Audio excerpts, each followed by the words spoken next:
I'm not. Good morning, everyone. Good evening. My name is Sammy, and I'm an abstract artist here in the UK.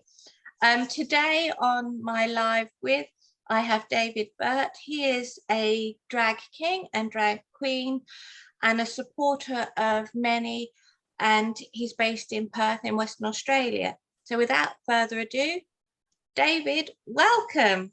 Good morning to you. Good morning. So how are you? It's so lovely to have you here with me. What's the time in Perth? I'd say it's probably about 5:15 in the afternoon. Oh, cool. All right. Well, it's only just coming up to 9 o'clock in the morning here. And so you've had most of your day. Can you forecast the lottery numbers for me so I can get my ticket in? I see an 8. No. No. Wouldn't it be great if we could do that? If you know, when you go forward in time, it's like whenever I'm traveling to Australia, I sort of think, you know, I'm going forward in time. It would be great if it was actually like time travel rather than having to get on the plane and sit there for 23 hours. Oh God, it's so long to travel, yeah. But hey, at least we can travel again now. Absolutely. Absolutely. I'm not sure you want to come over this way at the moment, but we'll save that conversation for another day. So I know you've just finished a load of events with the Fringe and everything in Perth. So I've got lots of questions. So is it okay if I just jump straight in with my questions? Go for gold. Brilliant. So in the beginning, what was the spark that drew you into the world of drag, into the drag world? Sequins. It was like just seeing like these performers on show in a way that no other stage performance has done. Like you go see a theatre production or you see dancers, there's no amount of costuming, shoes, dancing, hair, all the hair that comes with drag performances. It was something so shiny and just joyful and life. It was something gorgeous that I'd never seen before. Can you remember the first drag queen that you ever saw, whether it be on TV or in real life, that you thought, oh, that's interesting? I can answer that in 2 ways. So the very first drag that I'd ever seen was Priscilla, Queen of the Desert. Yeah. So not your typical kind of drag with just a couple of straight guys that had never done or seen drag before performing in a movie, but it was still something gorgeous. And the very first drag queen that I ever saw and spoke to was Veronica Jean Jones, who is a local Perth queen. Wow. And it was that lit the spark in your imagination of, oh, I wouldn't mind doing something like this. Or you doing it, did that never enter your head until further down the line? It was something that I always wanted to do, but at that point in my life, I had not come out of the closet, so I was still living my life as a woman. And so I was sitting there watching, and I was like, these are all men dressed as women. Obviously, I can't do this. And then I had seen a drag king coming on and performing, and there wasn't a lot of them at the start, and they weren't at the same level as the drag queens in costumes or performance. But there was still something there, and I was like, oh, so I can perform. And so I went in and started performing as a king. Not very well. I would come to a performance, disappear for a month, and come back and try it again.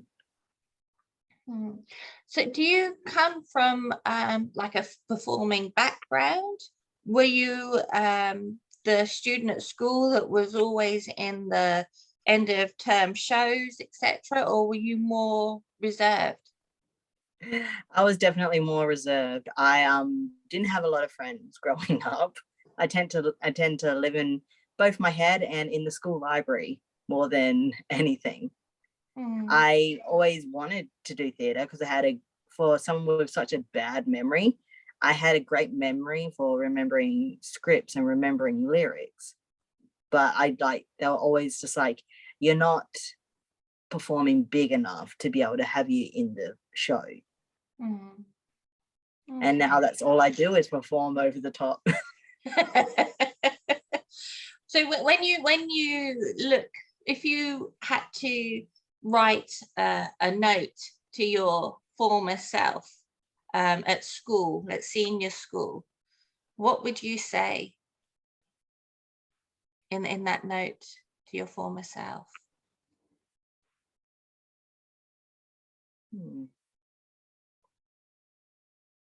Now you're on stage, now you're performing in front of hundreds of adoring fans, which they are, because I've seen your lives, and you make them go crazy. I think I would write to myself that what you think you want is not what you need. I always thought that if I had the chance, I would be performing on stage, singing it. We're just saying something because I am not a singer, but for some reason I always believed I could sing. I always believed that I would be a stage product. I always wanted to do Broadway and things like that. And then I realized that I've managed to find the best place that I could be me and be able to do art in a way that you can't do in a stage production. You literally have to try and portray an entire mood, feeling, emotion in a space of 2.5 to 4 minutes. And I suppose within in someone else's production, you've then got their restrictions, where when it's your own production, you've only got the restrictions of yourself. Restrictions and that you put on yourself can also probably be your worst enemy sometimes.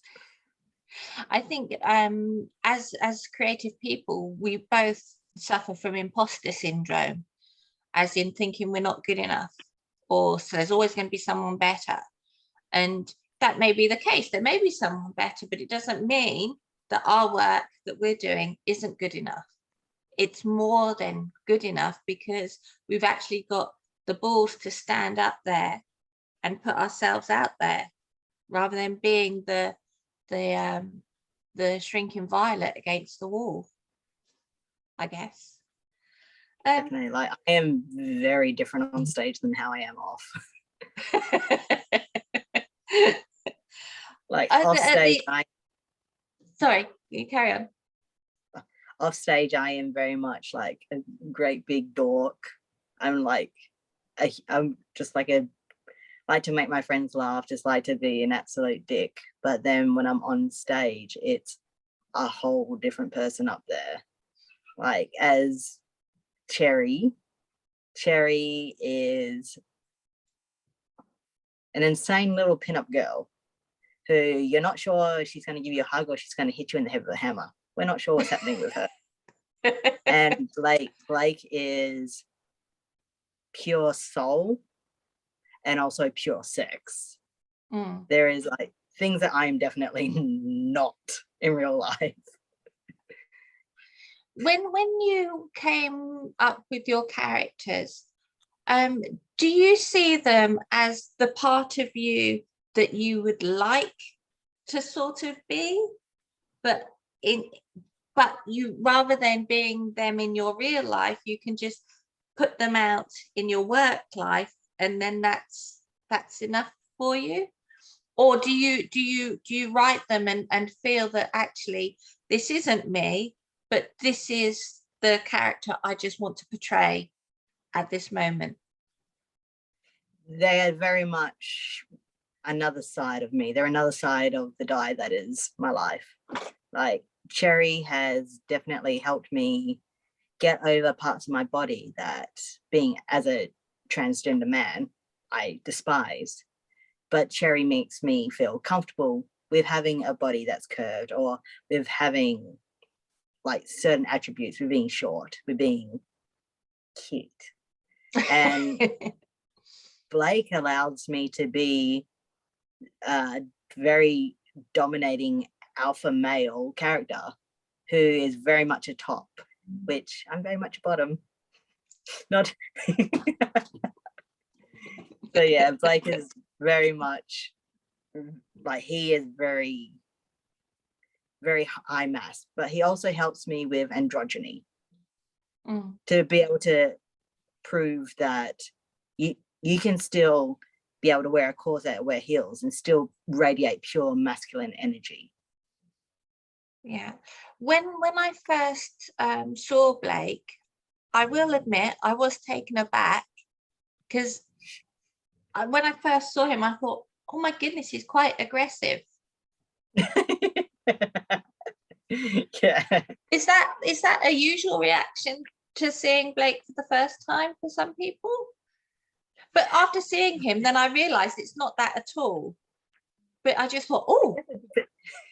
I guess it depends on which number you see.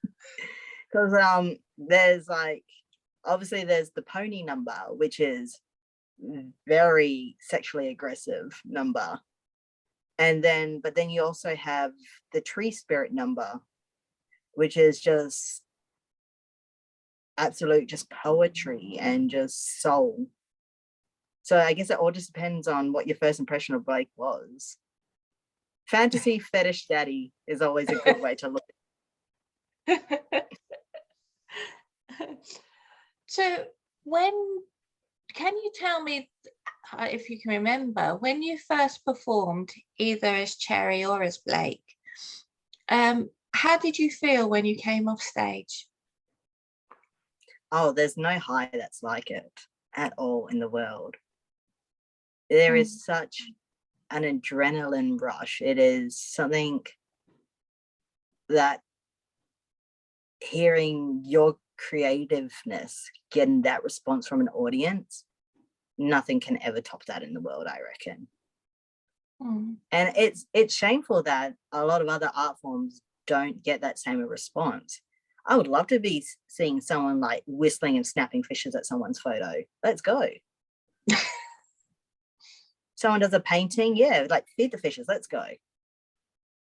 It's just one of those things where it's like, it does also, because of the atmosphere that it lends itself to, it does tend to be a bit more rowdy, but getting a response from anyone that your art has made them feel a certain way is something that you will never get over, I think. I think having that live interaction as well, that you can feed off the energy of the audience as well, isn't it? So that elevates your performance even more, I would imagine. Yeah, it has been quite difficult with the mask restrictions that we have on in live venues at the moment. I'm not sure if you guys have the same over in the UK, but with venues, you must be wearing a mask unless you are drinking or eating. So when performing to a room full of masks, it's sometimes really hard to be able to gauge how the audience is actually liking your performance. We're learning very much how to read eye expressions at this point. Yeah, no, I imagine that would be very difficult. But I think just having them in the room with you and feeling the energy, you know, it may add to helping to produce the atmosphere in the venue. How did your family and friends receive you when you first went into the drag scene?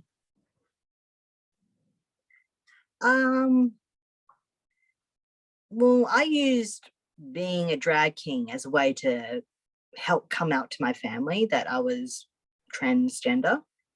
And so I thought it would kind of ease them. It's like, oh, our child likes to perform in male clothes. There might be something there.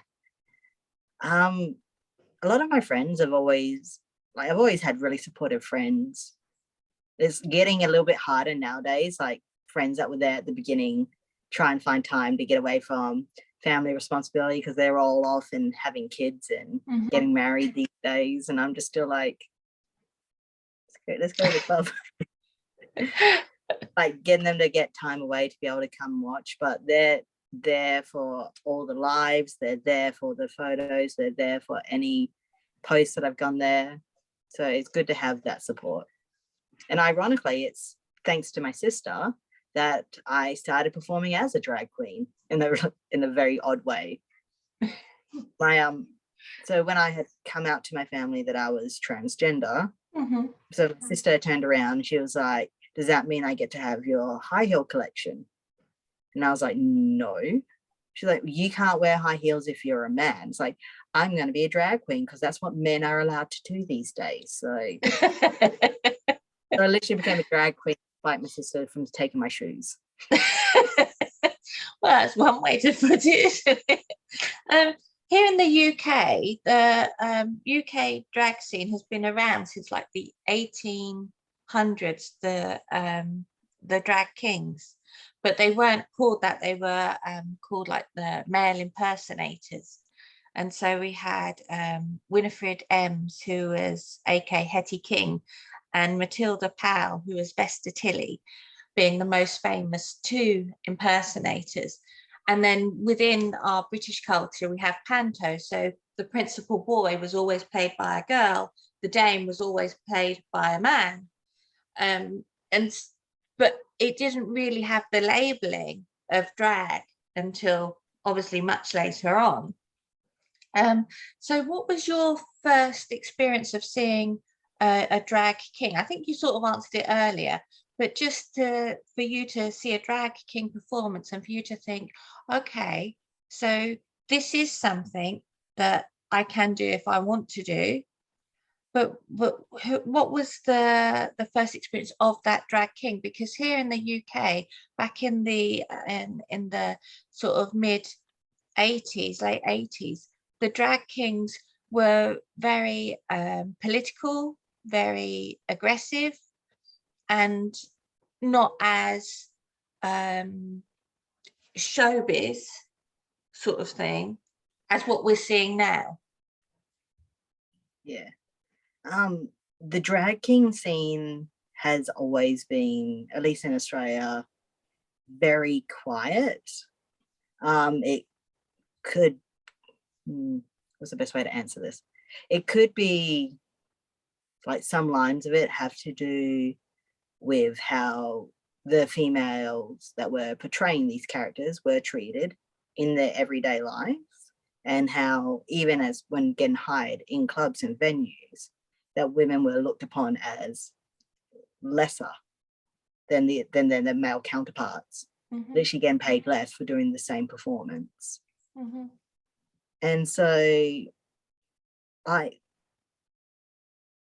there have been some notable drag kings over the years. I think of recent years, the king that has been around the longest in my mind, I would say Sexy Galaxy over on the East Coast. I believe they've been doing it for, I don't want to say a number because I'm probably going to get it wrong, but definitely over 10 years. Yeah. Do you find that with the difference between being the drag king and a drag queen is that with the drag king, a lot of the work is more political based in what they're having to say and express than the drag queen? Definitely. Like, there's a young king over on the East Coast. I can't recall the name off the top of my head, but they actually do a lot of satire political numbers based on a local politician that they've taken a genuine dislike to. And they're absolutely glorious in my mind, seeing what they're doing.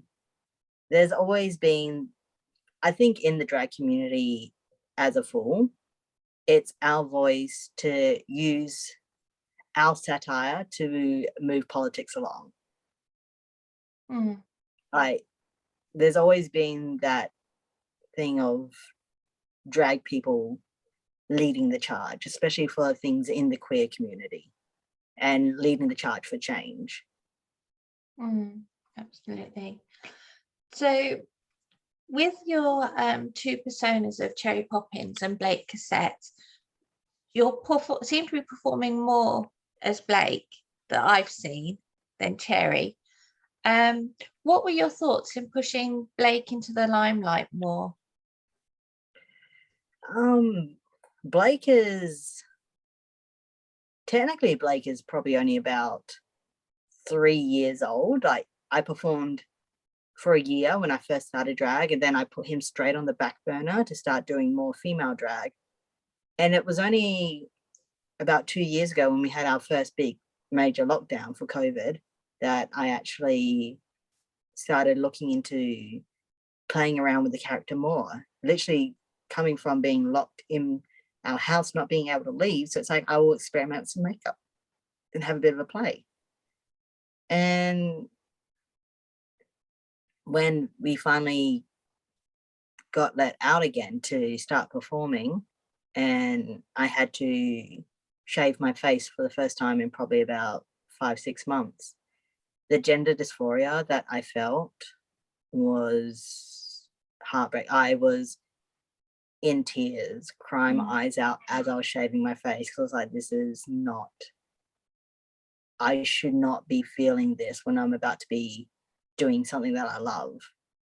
So I started performing a little bit more as Blake, so I could keep my gender identity as a man.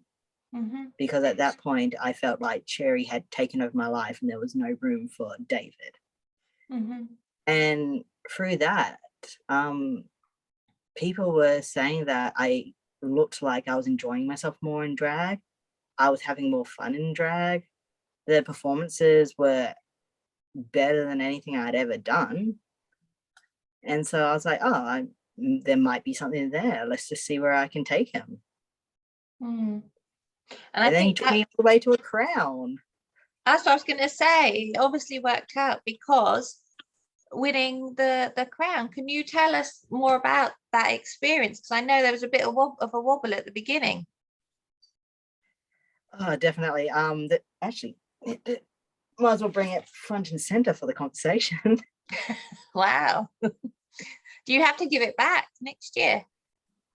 No, not for the other venue that does a drag competition. They do take the crown back, but no, this is my crown for life.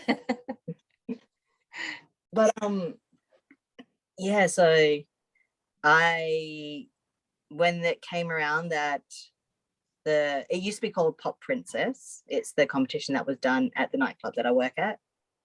I had entered it 3 years ago as Cherry, and I did well. I came second place and I won Miss Congeniality in it. And then I went to go enter it the next year and I was not selected. And the person who was in charge just felt that my drag had not grown enough for me to go back into it, which hurt me at the time. But at the same time, I was like, oh, I guess I just got to see where I'm going. So then obviously the year after that, they didn't do a competition because COVID shut us down. So when it came up this year that not only they had renamed the competition to Pop Royalty to make it a bit more gender neutral, I was like, well, this is going to be my last year doing competitions. I felt like I've been doing it for about 9 years. I feel like if I haven't done something by now, I'm not going to win something. So I might as well just go out and just be like, this is me and it's full, and show them that I can do it all. I made all my costumes from scratch. There was like 1 or 2 costumes where, like my Army Man costume, that was not one that I made from scratch, but I went to the Salvo store to buy an army coat and pants, and I turned it into a corseted little crop top jacket with all fringing on it. And same thing in the pants. I turned them into corseted side chaps. So the whole costume was totally revoked. The whole thing was just, I put my heart and soul into it, and I was so scared that another contestant was gonna win over because it seemed like they were getting a bit more favoritism from some of the judges. And then when they were bringing out the crown, honestly, when I saw that it was a mass crown, I didn't think anything of it. And then the host was like, oh, for the first time ever, I was like, oh, the other drag queens won it, because he's already won one of the other competitions. So it's so funny looking at the video now, because we both kind of turned to each other, we both congratulate each other.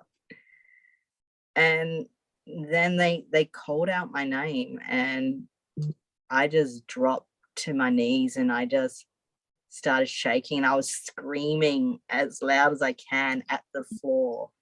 I was just so in shock. Yeah. It was the first time ever in a competition as well that I had won a week. So how the competitions are run is like every week there is a winner or two winners, and then they also will just add up the points each week. Whoever has the most points at the end of the whole run is the winner. And of all the competitions I've ever done, like, I've never won a single week. So for the duet week, like, to win that and to have both the numbers rebooked was amazing. Wow.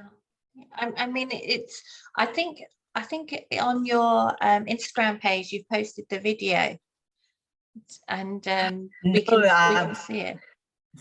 I don't think I've actually posted the crowning video, because no, I haven't, because what happened was there was the photos from the finale week. They were there was a bit of a problem with the photos. They were corrupted, and so the photos had to be resent to the venue, and we're still waiting for the photos to be released. I'm sure I saw something somewhere. I know that on my story, maybe a fan did it or something. I don't know. I'm sure I saw something somewhere. On the night that I won, I posted close to probably 90 videos of the performances and of the crowd's reactions and of the actual crowning moment. And I think I might have posted the video onto my Facebook page, but yeah, I don't think I posted it on my Instagram. I know I've seen it somewhere, but it is something to see, actually, it really is, because of just the whole build up, hearing the background that, you know, because it went on for how many weeks did it run for? Was it 9 weeks? 5 weeks. 5 weeks. So it's a lot of pressure to deliver each week. And you said about making your costumes.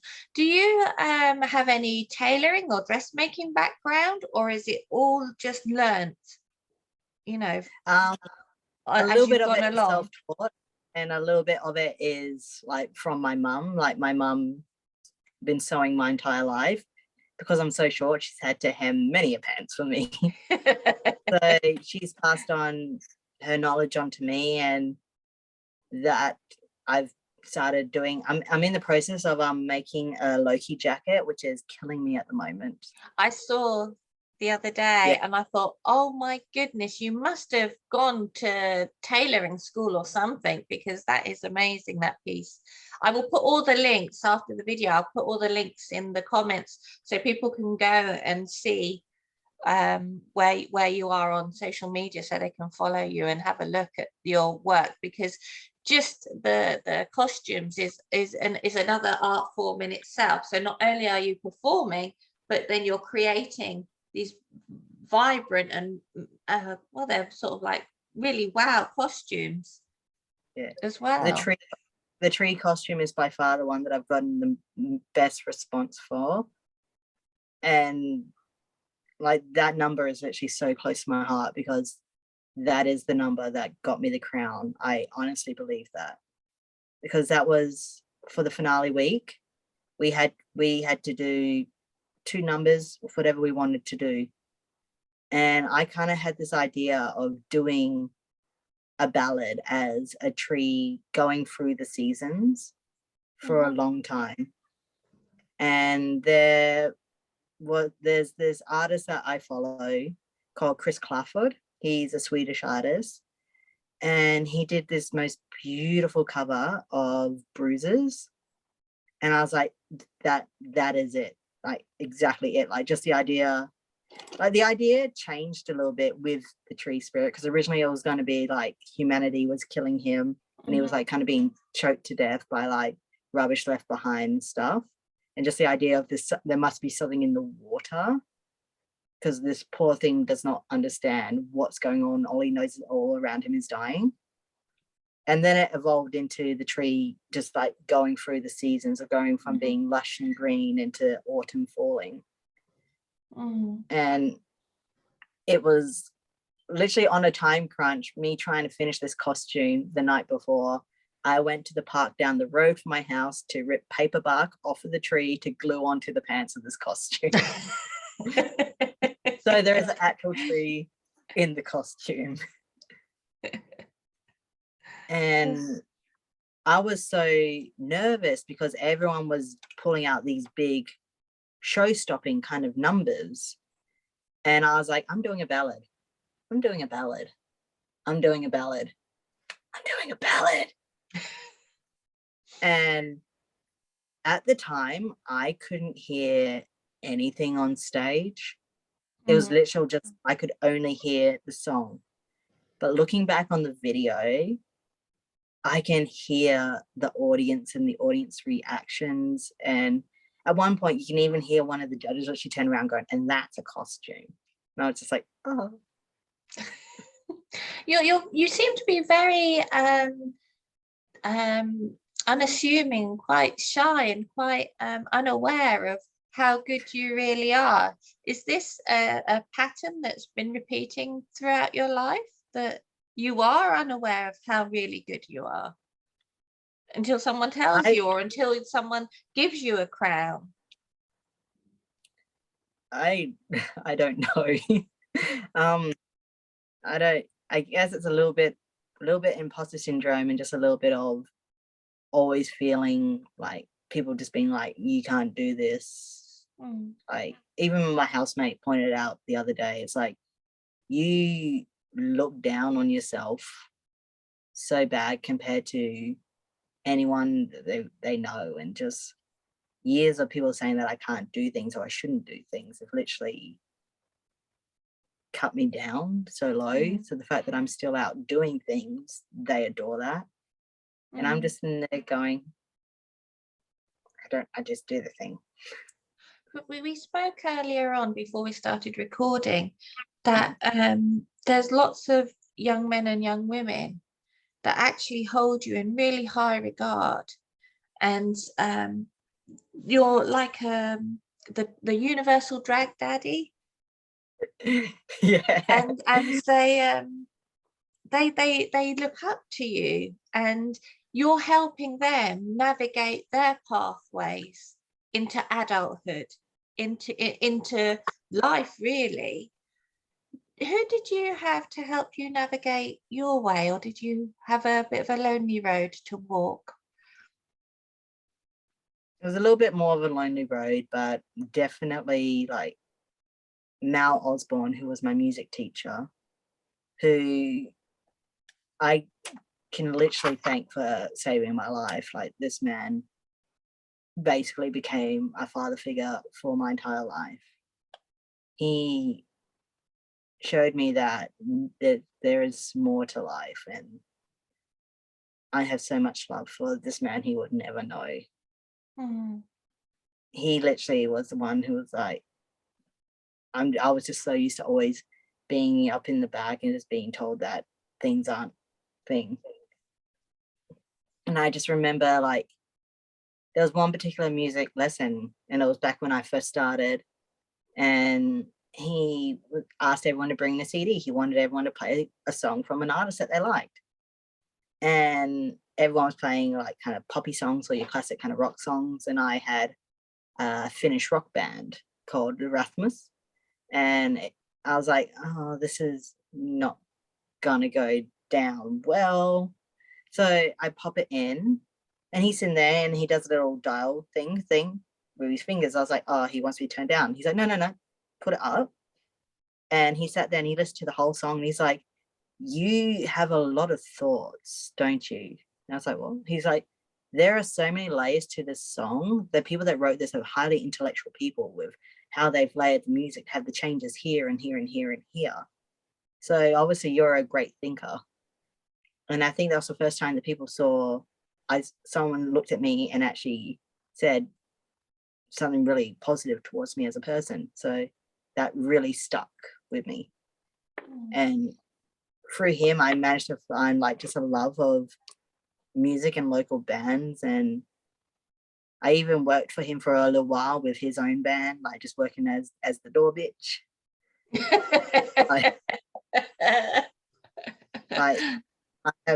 I ran into him last year at, like, their son was performing before the drag show with their band, and just seeing him was like, I was in tears. It was my heart just seeing him again. It was so wonderful. Do you feel quite heavy with the responsibility that you have of being the drag dad? Not at all. I don't look at it as a responsibility.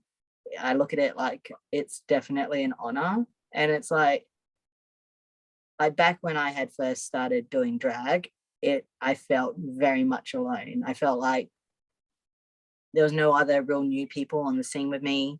No one would talk to me in the backstage area.